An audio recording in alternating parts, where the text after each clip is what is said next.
प्यासे को पूछो कि पानी की क्या कीमत है, भूखे को पूछो कि भोजन की क्या कीमत है। जिसको ऑक्सीजन नहीं मिलता, भूकंप आता है और धरती में दब जाता है, उससे पूछो कि ऑक्सीजन की क्या कीमत है।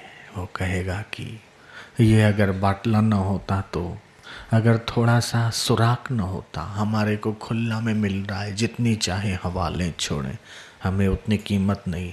लेकिन किसी को ड्रम में बंद कर दो 2 घंटा, फिर उससे पूछो कि क्या कीमत है ऑक्सीजन की, तो पता चलेगा। ऐसे ही संसार की अग्नि में जो लोग जल रहे हैं, जन्म मरण के चक्कर में जो लोग घूम रहे हैं, वो जानते हैं कि सत्संग की क्या कीमत है, क्या कद्र है।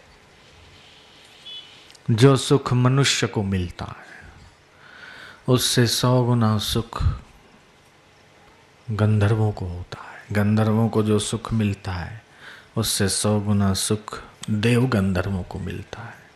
उससे 100 गुना सुख देवताओं को मिलता है। उससे 100 गुना सुख इंद्र को मिलता है। उससे 100 गुना सुख इंद्र के गुरु बृहस्पति को मिलता है।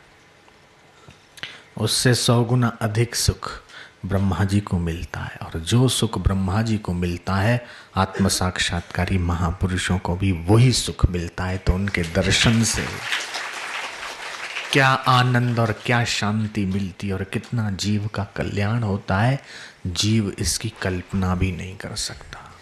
गाड़ी चलाते हैं तो मीटर ऊपर उठता है, देखोगे कि अब 20 की स्पीड, अब 40 की, 60 की। गाड़ी 5वें गियर में भाग रही है, ट्रैफिक नहीं है, दे धमाधम। कितने में भागा रहे हो? बोले 100, 110, 120। ये स्पीड दिखाने वाला कांटा तो हम लोग गाड़ियों में देख सकते हैं। पेट्रोल खूट गया तो एंड पे कांटा आने लगता है। पेट्रोल या डीजल फुल किया तो कांटा एफ पे चला जाता है। एफ मतलब फुल और ई मतलब एम्प्टी, खाली। तो वो कांटा पेट्रोल या डीजल को दिखाने वाला नीचे आ जाता है जब पेट्रोल या डीजल गाड़ी में से खूटता है। इंडिकेशन पहले हो जाता है कि अब इसमें भराना चाहिए। बुखार आता है तो थर्मोमीटर को जीभ के नीचे डाल देते हैं अथवा बगल में ठूंस देते हैं और वो 90, 95, 98, 99, 100, 101, 102 ये दिखाता है कि अरे बहुत बुखार है। बुखार मापने का यंत्र है। हम ठीक दिशा में जा रहे हैं कि नहीं। जो समुद्र में पानी में चलने वाले जहाज हैं उनको दिशा देखने वाला यंत्र होता है और हवाई जहाज़ों में भी वो होता है।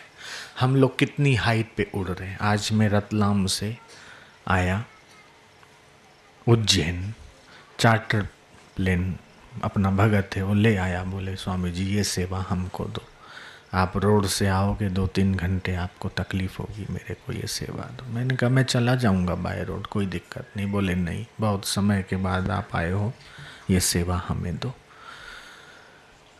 तो ईस्ट, वेस्ट, साउथ, नॉर्थ ये उसमें कांटा लगा हुआ था। 20-22 घंटे तो अपन ने भी प्लेन चलाया है।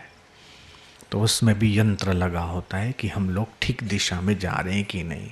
उसी दिशा देखने वाले यंत्र के सहारे वो पायलट हमें ठीक डेस्टिनेशन पर छोड़ता है, गंतव्य स्थान तक। ये दिशा देखने का यंत्र, बुखार मापने का यंत्र, पेट्रोल ज़्यादा है कि कम है ये देखने का यंत्र, स्पीड मापने का यंत्र, हाइट देखने का यंत्र कि हम 4000 फीट पे उड़ रहे कि 6000 पे कि 10,000 पे।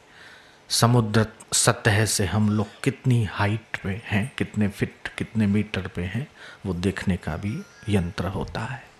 लेकिन ऐसा कोई यंत्र अभी तक नहीं निकला कि जो तुम्हारी अशांति को मापे, जो तुम्हारे दुख को मापे, जो तुम्हारे तनाव को मापे और संत दर्शन से तुम्हारे भीतर क्या होता है ये मापे। ऐसा मशीन नहीं निकली। लेकिन फिर भी वैज्ञानिक चुप नहीं बैठे। वैज्ञानिक चुप नहीं बैठे। उन्होंने एक आदमी को संत दर्शन से पहले उसके पूरे बॉडी का स्कैनिंग किया और उसका ब्लड लेके देखा कि उसके एक बूंद ब्लड में कितने श्वेत कण हैं। और फिर उसको ले गए संत के दर्शन करने। संत की नज़रें उसकी नज़रों से मिली और उसकी नज़रें संत की नज़रों से मिली और उसके बाद फिर उसका ब्लड लिया और उन मशीनों के द्वारा ये देखा कि उसके शरीर में परिवर्तन हो रहा है। क्या परिवर्तन हो रहा है? 1 घन मिलीमीटर ब्लड में, 1 घन मिलीमीटर ब्लड में 1 सेकंड में संत के दर्शन करने से 2000 जितने श्वेत कण उसके शरीर में डेवलप हो रहे हैं, जो रोग प्रतिकारक शक्ति को बढ़ाते हैं, आरोग्य शक्ति को बढ़ाते हैं। आज के वैज्ञानिकों को भी मानना पड़ा कि साधु दर्शन से बीमारियां मिटती है और मनुष्य स्वस्थ रह सकता है, निरोगी रह सकता है।